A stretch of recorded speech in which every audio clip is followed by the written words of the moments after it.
আরে মা, আমার তো রিটেন পরীক্ষা খুবই ভালো হয়েছে, ইনশাল্লাহ ভাইবাটাও ভালো হইব। তুমি শুধু দোয়া করো।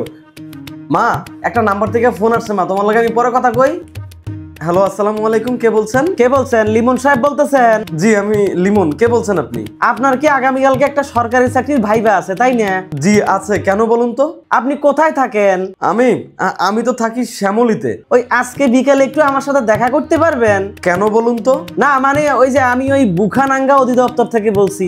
আপনি তো রিটেনে খুবই ভালো রেজাল্ট করেছেন, মাশাআল্লাহ। আমার আসলে আপনার রেজাল্ট দেখে আপনার সাথে একটু দেখা করার খুব ইচ্ছে হয়েছে।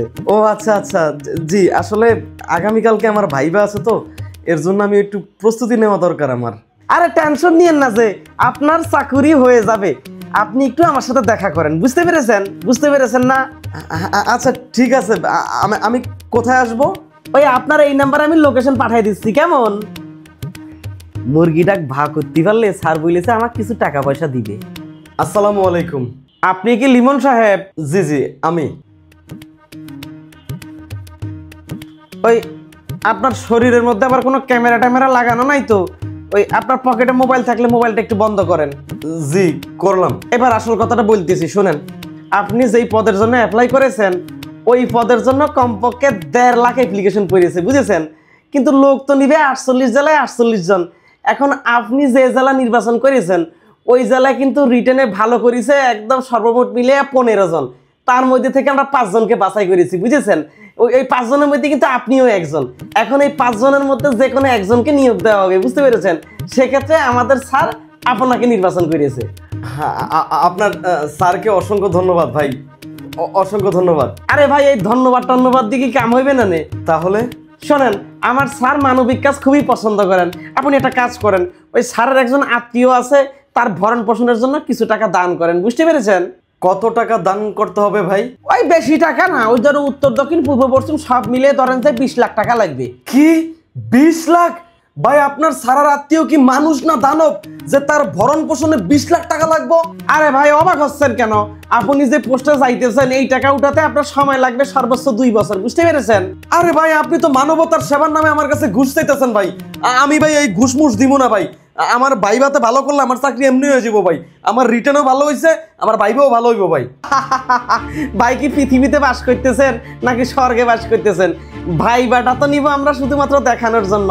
আসল ভাইবা তো আজকের মধ্যেই হয়ে যাবে ভাই। আপনি না হলে সমস্যা নাই, ওই বাকি 4 জনকে আমি ফোন দিয়ে ডাকবো। তাগের মধ্যে যে টাকা দিবে তার জন্যই এই পদে চাকরিটা কনফার্ম করে ফেলাবো, বুঝতে পেরেছেন? হ্যাঁ এমন করলে তো আমার সরকারি চাকরি হবো না। না আমি ঘুষ দিয়ে এই চাকরিটা নেই। আচ্ছা ঠিক আছে, আমি রাজি, আমি পুরা 20 লাখই দিমু। তবে আপনার স্যারের লগে আমি সরাসরি কথা বলে তারপর আমি আমার ডিল ফাইনাল করবো। তো সে কথা আমাকে আগে বলবেন না নে? চলেন চলেন চলেন। আচ্ছা ঠিক আছে চলেন। স্যার উনি রাজি হয়েছেন, ওনাকে কনফার্ম করে ফেলান স্যার। জি আসসালামু আলাইকুম। শোনেন, বেশি কথা বলার সময় কিন্তু আমার নাই। 70% টাকা আজকে দিবেন, আর বাকি 30% হচ্ছে নিয়োগ হওয়ার পরে। পুরো টাকাটা কিন্তু ক্যাশে দিবেন, কোনো ব্যাংকে বুঙ্কে চলবে না। হ্যাঁ, পুরো টাকাটা ক্যাশে। আর ভাইবা বোর্ডে কিন্তু আমি নিজে থাকবো। আপনাকে আমি কি কি প্রশ্ন করব সব কিন্তু আমি চান্দুর কাছে দিয়ে দিব। আপনি হচ্ছে টাকাটা দিয়ে চান্দুর কাছ থেকে প্রশ্নটা নিয়ে নেবেন, মনে থাকবে? আচ্ছা স্যার, এই টাকাটা ছাড়া কি আমাকে সরকারি চাকরিটা দেওয়া যায় না? এই চান্দু, এই লোক কি বলে? হ্যাঁ এ ভাই আপনি কি বলতেছেন? আপনি আমার সাথে বাইরে কি বললেন আর এখানে কি বলতেছেন? না মানে আমি জিজ্ঞাইতেছিলাম স্যার, এই ঘুষটা না দিলে কি আমার চাকরিটা হইব না স্যার? ঘুষ ছাড়া কি চাকরি হয় ভাই? এই চান্দু, এই লোক মনে হয় পৃথিবীতে নতুন আসছে, বুঝছো? বাঙ্গির পুত, তোরা হইলি হাজারো বাবার একমাত্র সন্তান, হারা বাচ্চা। তোদের মতো কুলাঙ্গারের কারণে দেশের আজ এই করুণ অবস্থা। আরে বেটা, জন্মভূমি হইলো নিজের মায়ের মতো, আর সেই জন্মভূমিরে তোকে মতো ঘুষ করেরা প্রতিনিয়ত করে যাইতেছস। মানে তোরা তোকে নিজের মায়েরে ধর্ষণ করতেছস। সি, লজ্জা হয় তোকে মায়েদের জন্য, যারা তোকে মতো এক একটা শিক্ষিত ঘুষখোর সুর বাচ্চার জন্ম দিছে। এখনো সময় আছে, ভালো হয়ে যায় বাঙ্গির পুত। আর এই ভিডিওটা তোকে চোখে পড়ার পরেও যদি তোরা আবারও ঘুষ খাস, তাইলে তোরা আসলেই হাজারো বাবার একমাত্র সন্তান। মার গে বাঙ্গির পুত। বাঙ্গির পুত। দাদা আমাদের বাংলাদেশের মতো এমন একটা উন্নয়নশীল দেশের এই করুণ অবস্থা হওয়ার একমাত্র কারণ হলো এই ঘুষ আর দুর্নীতি। এগুলা না থাকলে আমাদের দেশ আজকে মালয়েশিয়ার সিঙ্গাপুরকে ছাড়িয়ে যেত।